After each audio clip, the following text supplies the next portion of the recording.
기본적으로 우리가 병원에서 고객을 만나서 계약까지 하셔야 돼요. 청구만 해주시면 안 되고, 청구는 도구예요. 도구. 명심하세요. 내가 현타가 올 때가 있을 거야. 청구해주려고 내 10,000원을 내고 복케어를 이 사람들한테 써먹으려고 하나? 이렇게 생각하시면 안 돼요. 그래서 기본적으로 서류 아셔야 돼. 서류 뭐예요? 물어볼 수 있지만 기본적인 건 아셔야 돼. 우리가 가장 기본적으로 병원에서 고객을 딱 만나면 가장 1번으로 해주는 게 뭐예요? 실손 청구. 그럼 실손 청구할 때 뭐가 필요하죠? 필수 서류 2개 있죠. 진료세부 내역서, 진료비 영수증. 이제 병원마다 용어가 좀 다르긴 한데 이 2개를 출력하는 이유는 뭐예요? 여기 뭐가 나와 있어요?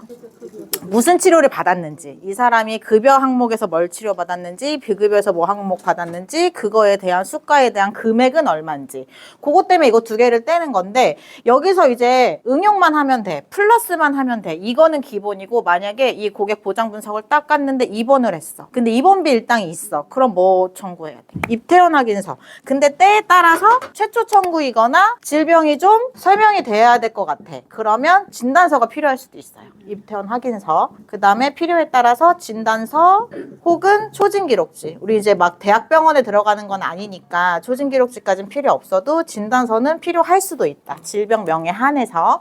그 다음에 입퇴원 말고 이런 것도 있어. 통원 일당이 있으신 분들이 있어요. 그냥 하루 통원 10,000원 이런 거. 옛날 AIG 같은 데서. 그럼 이거는 뭘 떼야 될까요? 이게 그냥 간단하게 생각하면 통원이라는 게 여기 입증이 되니까 요거 2개로만 될 것 같은데 진단서처럼 이렇게 한 장짜리 통원 확인서가 있어요. 그래서 통원 일자가 써 있어야 돼. 2026년 1월부터 며칠까지 3일간 통원하였음. 이렇게 진단서처럼 나오는 게 있는데 여러분들이 아셔야 될 게 진단서, 초진기록지 이런 코드가 들어가는 거는 무조건 닥터가 써줘야 돼. 간호사가 못 써줘. 그러니까 간호사한테서 가능한 건 이거 2개밖에 없어. 이거는 본인이 전화하면 팩스로도 좀 유들이 있는 병원은 보내줘요. 근데 요거는 꼭 담당 선생님이 써줘야 되고 플러스 비용이 들어가요. 1,000원이든 10,000원이든 그것도 병원마다 달라요. 그래서 이거를 섣불리 떼라고 하면 안 돼. 무조건 진단서 떼라고 하면 욕먹을 수 있으니까 상황을 보고 이제 우리가 또 고객을 만나야 되니까 어머니 진단서가 필요하실 수도 있어요. 그런데 몇만 원 정도 비용이 드니까 제가 회사에 확인해 보고 필요하다고 하면 그때 연락 드릴게요. 그럼 한 번 더 만날 수 있겠죠. 그렇게 만날 수 있어요. 그래서 입퇴원 확인서, 진단서, 초진기록지 필요할 수도 있고 통원 일당이 있으면 통원 확인서 필요할 수도 있고 또 그 다음에 여러분들이 헷갈리는 거 뭐가 있을까요? 간병인. 간병인은 뭐 필요할까요? 간호통합서비스 병동이다. 이거는 우리가 지금 만나는 현재 송도 병원에서만 하나는 게 아니고 보장 분석을 깠을 때 지난달에 내가 대학병원에 입원했었는데 그것도 청구돼? 이런 시나리오까지 생각을 하는 거예요. 그럼 간호통합병동에 입원했으면 뭘 떼면 될까요? 돈? 돈을 누구한테 줘? 병동 확인서? 여기 진료세부 내역서에 간호건강통합서비스 병동 이용했다는 게 떠요. 그래서 얘는 별도로 필요가 없을 수도 있는데 진단서는 필요할 수도 있어요. 점점 더 그렇게 될 건데 정말 간호간병통합서비스 병동을 사용할 만한 이유가 있었냐를 점점 이제 입증해야 될 수도 있기 때문에 요거 2개로 되는 경우도 있고 때에 따라서 뭘로 입원했냐, 만약에 장기 입원이면 뭘로 입원했냐도 물어볼 거야. 정말 치료 목적으로 한 건지 물어볼 거기 때문에 진단서도 같이 떼주시면 좋고 초진기록지는 진단서랑 거의 세트라고 보시면 돼요. 진단서가 필요한 상황이다. 그럼 초진도 같이 떼주시면 좋아요. 그래서 최초에 딱 내원해서 무슨 연유로 이런 치료를 계속 받아왔는지 요거 다 입증해야 되기 때문에 그냥 통합병동은 요렇게 가능하고 이제 머리 아픈 게 간병의 사용이죠. 사람을 썼을 땐 어떻게 해요? 뭘 떼야 될까요? 사람을 일단 썼잖아. 그러면 사람을 썼다는 거 증빙해야 되잖아. 그러면 이 사람한테 돈을 준 이체 내역, 내가 간병인 사용한 거 이체 내역하고 이 사람이 간병인인지 사기꾼인지 확인해야 되잖아. 그러면 간병인이 맞는지 확인하는 거, 그리고 이 사람을 간병인으로 고용한 업체가 사기꾼인지 아닌지 봐야 되잖아. 그럼 업체 사업자 등록증. 이렇게 생각만 하면 다 할 수 있는데 뭐예요? 물어보시면 안 되고 생각해보시면 다 나오는 거죠. 그래서 간병인을 입증할 수 있는 서류, 간병인한테 돈을 냈다는 입증할 수 있는 서류, 그 간병 업체가 진짜라는 서류, 그렇게 준비하시면 되고, 만약에 가족 간병이다 그러면 일지도 들어가야 되죠. 뭐 어떻게 했는지. 가족 간병일 경우에 서류가 뭐가 필요할까요? 어쨌든 이체? 누구한테 이체? 내가 간병했는데? 간병인한테 등록을 하니까 알아서 서류 다 줬는데. 그쵸. 그 어플이 있죠. 그러니까 알아서 준다는 것 자체가 내가 간병인으로 등록이 되는 그 절차가 있기 때문에 그걸 주는 거잖아요. 그러니까 그거를 해서 그 다음부터는 똑같이 하시면 되는 거예요. 그렇게 해가지고 이제 간호간병 통합 서비스인지 간병인을 사용했는지에 따라서 서류는 이렇게 해주시면 되고, 가장 중요한 거는 이제 우리가 가서 이불 어떻게 떼냐 이제 만나잖아요. 시간을 딱 보시고 너무 뒤에 줄이 서 있으면 일일이 한 명씩 다 보장 분석해주기 너무 아까워 시간이. 그러니까 가장 좋은 거는 현장에서 보장 분석하시는 거고, 우리 설계지도 있고 복케어도 있으니까. 그리고 제가 추천드리는 거는 현장에서 접수까지는 해주지 마세요. 그 만날 일이 떨어져요. 그래서 접수 직전까지 해주세요. 내가 너무 지금 서류가 밀려 있으니까 순차적으로 해드릴 거고, 대신 접수에 필요한 거 지금 다 저한테 주고 가세요. 그래서 어떻게 할 거냐면, 처음에 고객이 딱 앉으면 우리가 뭐부터 해줘야 될까요? 뭘로 왔는지 물어봐야죠. 어디 아프셔서 여기 병원 뭐 때문에 오셨어요? 그럼 보통은 실손이겠죠. 그러면 와서 딱 일단 어머니한테 뭐라고 얘기해야 될까요? 개인정보 달라고? 지금 괜찮으세요? 뭐가? 좋아. 몸 좀 어떠세요? 다 좋아. 이제 본론으로 들어가기 전에 우리가 보장 분석을 하는 이유를 설명해줘야지. 어머니가 가입하신 이 실손보험이 몇 년도 실손이냐에 따라서, 혹은 회사가 어디냐에 따라서 상관없지만, 가입한 회사와 시기에 따라서 어머니가 지금 똑같은 물리치료를 하셨어도 어떤 분은 다 받아가시고, 자기 부담금 얘기하는 거죠. 어떤 분은 거의 못 받아가시고, 이렇게 되기 때문에 제가 어머니 보험을 먼저 확인해 드릴 거예요. 그리고 실손만 되시는 줄 알았는데 막상 상품을 열어보면 특약 2개에서 보장될지 3개에서 보장될지, 특약 이름은 다르지만 짬뽕에서 보장될지 제가 봐드릴 거예요. 그럼 일단 고객님이 솔깃하겠죠? 앉혀놔요. 그리고 보장 분석을 돌려요. 그리고 설계지도 같이 돌리요. 그 자리에서 설계 요청을 하려고 돌리는 게 아니고, 다른 병력을 봐야 되니까 우리는 지금 처음 만났지만 나를 만난 순간부터 이 사람한테 모든 병원 기록을 조회해줘도 책임감 있게 잘 맡겨서 해주겠다라는 느낌을 줘야 되기 때문에 보장 분석 돌리시고, 하나 더 해드릴 건데, 어머니가 지금 제가 상담해드리면서 분명히 궁금하신 게 생길 거예요. 그러면 이전 병원 자료도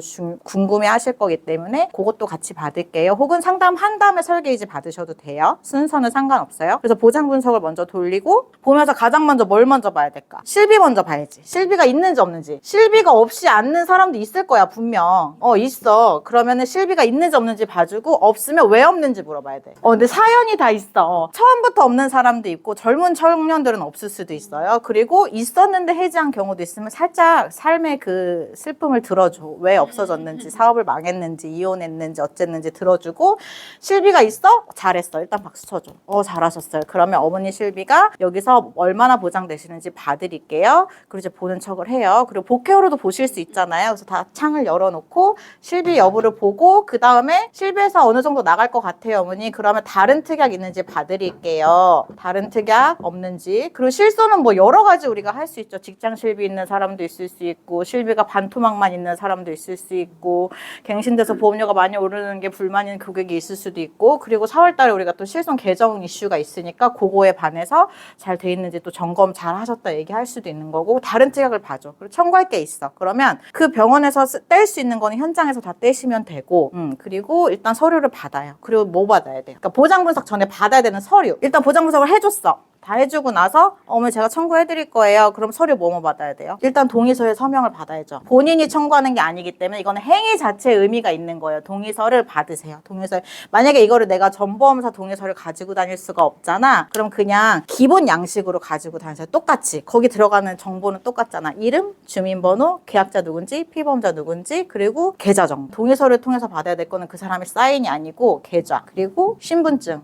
1년 번호 들어가는 회사도 있어요. 요 2개는 기본적으로 받으시면 좋아요. 그래서 요거 2개 받는 이유는 생명회사 거 청구해줘야 되면 우리가 가상팩스 받아야 되잖아. 그럼 그때 신분증 1년 번호 들어가야 될 수도 있고, 나중에 계약도 할 거니까 신분증 정보는 미리 받고, 그다음에 계좌도 복케어로도 최초에 한 번은 계좌를 넣어야 돼요. 자동이체 계좌에 체크하면 고객한테 연락이 가요. 계좌 알려달라고. 그래서 이렇게 2가지 정보를 얻으시고, 이제 4번째 보장 분석한 다음에 청구해줄 때 고객한테 이렇게 얘기하세요. 고객님, 제가 청구 순차적으로 넣어드릴 건데 건데요. 제 번호로 넣어드릴 거예요. 왜냐하면 보상 청구도 사람이 하는 일이기 때문에 누락이 많이 되고 하나의 담보에서만 나오면 상관이 없는데 종수술비도 나오고 수술비도 나오고 뭐에서도 나오면 한 개씩 꼭 빠지더라고요. 그래서 제가 제 번호로 접수해서 저한테 접수됐는지 담당자 번호 누군지 최종적으로 얼마까지 나가는지 제 번호로 접수해 드릴 거예요. 그렇게 해도 전산에는 고객님 번호가 등록이 되어 있기 때문에 어머니한테도 문자 가고 저한테도 문자 올 거예요. 제가 끝에 마지막까지 마무리해 드릴 거니까 혹시 접수 문자가 안 오시면 저한테만 문자 올 수도 있으니까 하루 이틀 내로 연락 없으면 저한테 꼭 전화 주세요. 다 연락 가요. 계약자한테도 가고 피부한테도 가고 팩스에 신청한 번호인 나한테도 와요. 제가 지금 복회로 테스트 중인데 저한테 다 와요. 그러면 내가 하면 좀 현황이 편하잖아. 그럼 먼저 접수 오는 사람대로 전화해서 어머니 담당자 접수 되셨네요. 한 하루 이틀 내로 돈 들어가실 거예요. 얼마 정도 예상되는데 항상 확실하게 얘기하지 않지. 한 30만 원 정도 예상되는데 혹시 금액 다르면 전화 주세요. 이렇게 하는 거죠. 그래서 중간 현황을 내가 파악할 수 있게 내 번호로 복회어로 접수해 주는 거죠. 근데 이전에 생명회사 같은 경우는 가상팩스 번호 받아야 되니까 미리 파악해서 어머니 제가 이거 순차적으로 넣을 건데 지금 번호 달라고 하면 내가 지금 접수해야 되잖아. 24시간 내로 해야 되니까 제가 전화 드리면 그때 가상팩스 번호 받아서 저한테 보내주세요. 그러면 제가 바로 넣을게요. 순차적으로 해드려요. 이렇게 하시면 되는 거예요. 여기까지 접수는 해줬어. 근데 이제 다 좋아. 접수하면서 보장 분석으로 니즈 관계도 하면 좋은데 그냥 가는 고객도 있잖아. 고마워요 주고 가는 사람 있잖아. 필요한 거 있으면 전화해요. 그럼 그때는 어떻게 해야 될까요? 전화해서 뭐라고 얘기하죠? 우리가 만나야 되잖아. 우리가 병원을 또 교대로 가기 때문에 내가 매주 금요일날 여기 와 이것도 아니고 그 고객이 그날이 마지막 치료일 수도 있잖아. 다시 안 올 수도 있잖아. 그리고 간호사랑 싸워서 딴 병원 갈 수도 있잖아. 그러니까 그 고객을 또 만나려면 우리가 가야 된단 말이에요. 처음에 이제 인콜 예시로 드리는 거예요. 전화를 하세요. 일단은 정보가 나한테 있잖아. 전화해. 안녕하세요 고객님. 저번에 저기 송도병원에서 청구 서류 안내 도와드렸던 박진희 담당자예요. 저는 병원 직원은 아니고요. 깔고 가셔야 돼요. 저는 어머니 병원 직원 아니고 청구 서류 안내 지원하는 보험 대리점 담당자예요. 병원이랑 협업해서 하는 담당자예요. 이거 스크립트 보내드릴 거예요.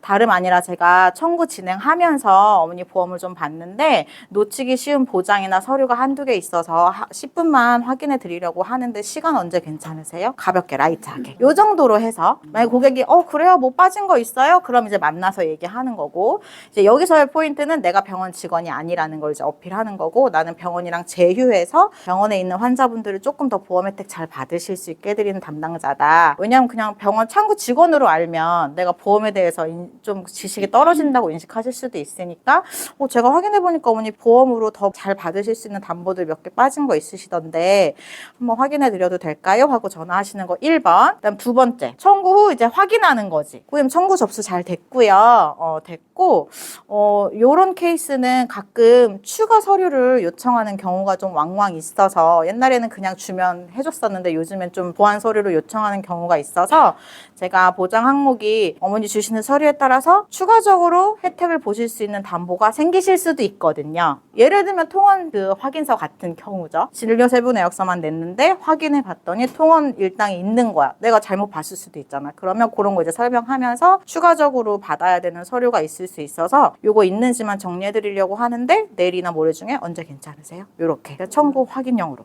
실비만 확인해주면 되나요? 다 확인해줘야죠.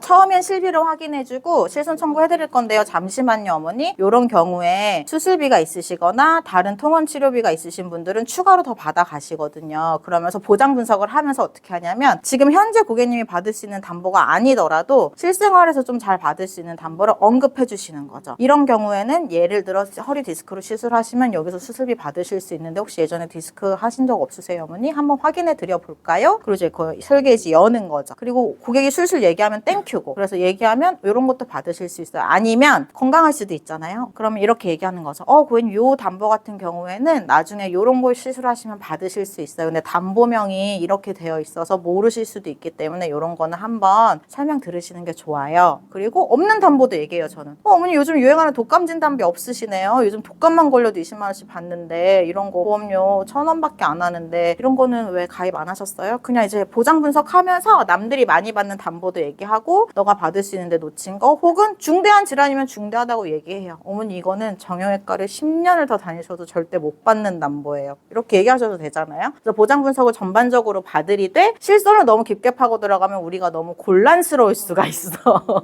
이거를 물어봤을 때 정확하게 대답을 못 할 수도 있기 때문에 너무 실손이 가입 시기가 여러 정권에 따라 바뀌었고 다르기도 하고 전에 됐던 게 이제 안 되기도 하잖아. 백내장이나 이런 것들이 많이 바뀌었잖아. 그렇기 때문에 법원의 판결에 따라서 실손의 대처가 달라지기도 하기 때문에 이거는 제가 해당 회사에 접수해서 확인까지 제가 해드릴 거예요. 그 정도로만 하고 오세요. 카톡으로 막 언제 돼요? 돼요? 안 돼요? 하지 말고 웬만한 건 얘기해 주시되 실손은 대충 얼버무리시고 다른 특약을 확인해 주는 거죠. 그래서 청구한 다음에 전화해서 만나시는 경우도 있고 그 다음에 또 이런 것도 있어요. 그냥 대놓고 얘기하는 거예요. 어머니 제가 요거 청구 도와드리고 확인해 봤는데요. 내 보험이 어떤 치료에서 사각지대가 있는지 보이는 게 있거든요. 근데 제가 어머님한테 보험 가입 권유하시는 거 불편하시잖아요. 그래서 제가 간단하게 유지할 거 보완할 거, 빼야 될 것만 정리해서 10분 내로 설명드릴게요. 괜찮으시겠어요? 그러니까 이건 사례에 따라 다른 거예요. 1번은 정말 긴장을 많이 하시는 분들, 경계가 많으신 분들은 그냥 추가 서류 있어요 하고 만나시고 두 번째로는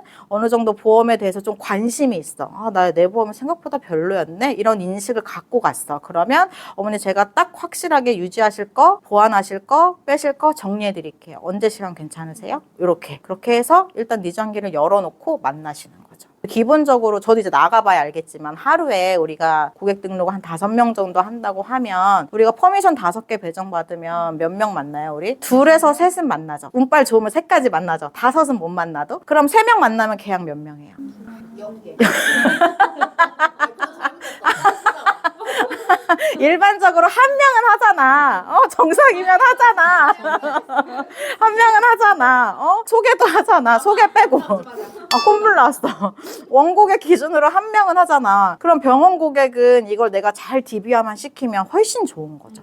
그리고 병원 고객들은 이미 한번 아파보신 분들이기 때문에 저희 고객님들 중에서도 이런 분이 있어요. 저한테 보험 잘 가입하시고 입원했다가 퇴원하면서 분명 나랑 통화하기로 했어. 오늘 퇴원하기로 했는데 연락이 없어. 근데 나는 가입한 지 얼마 안 됐으니까 이제 해지방어가 들어가야 되니까 전화를 먼저 했어. 어머니 오늘 퇴원 안 하셨어? 했더니 병원에 청구해주는 사람이 있길래 자기 신경 쓰일까 봐 내가 그 사람 시켰어. 보험 설계사라고 생각을 못 하시는 거야. 그냥 병원에서 근무를 도와주는 사람이라고 생각해. 그래서 내가 거기서 또 싫은 티를 내면 안 되잖아. 어머니 잘하셨어요. 그러면 그분이 청구도 다 해주시는 거죠. 상품 한 군데만 있지 않고 여러 군데 있는데 잘 해주셨나 모르겠네. 그냥 이렇게 하고 끊었어. 그러고 나서 나는 어떻게 하냐? 뺏겼다고 생각하지 않고 내 고객이니까 전산에 들어가서 확인하는 거야. 지급 잘 됐는지. 그리고 지급 잘 됐으면 또 전화하는 거야. 어머니 돈 잘 나갔네요. 그분이 빨리 잘 해주신 것 같아요. 다음번에 병원 가시면은 저한테 또 연락 주세요. 이렇게 하면은 그냥 잘 되는 거야. 그 사람은 내 일을 잘 해준 사람이 되는 거죠.